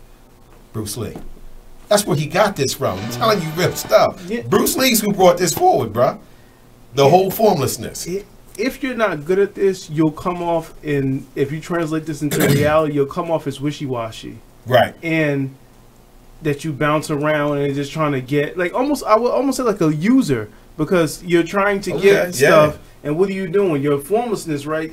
This is my thing. And so you're running around like being so you're adapting to everything. You're adapting to everything, and that's kind of that'll throw off your concept of reality a little bit. You're a shapeshifter. For real life. You a shapeshifter. Okay, so ladies, how y'all feel about that? Assume formlessness. What's going on with y'all today? Okay. End of the year? All right, well, that's going to do it anyway, man. That's the last one, Law 48, Assume Formlessness. For those who checked out the show, feel free to check out the 48 Laws of Power. Again, it's just a book that we thought would be interesting to have a couple shows on. It seems that we probably really don't even support most of these laws. They deal with a little bit of deception, but we appreciate everybody turning in. So this is it. This is ball game, man. 2017. This is the last show. So we'll be back in 2018 on January 8th, I believe it is. So we'll be back, but we're going to be on break, and everybody enjoy their holiday break.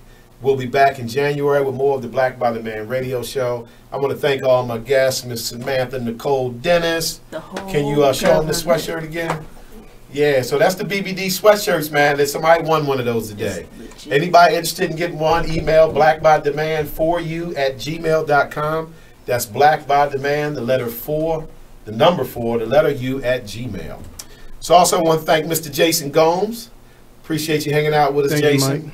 And last but not least, the lovely Miss Janice. You're welcome. I want to thank my audience for tuning in with us for 18 shows, man. It's an honor to bring this forward for people to hear our perspective on things and have conversations that we think are relevant.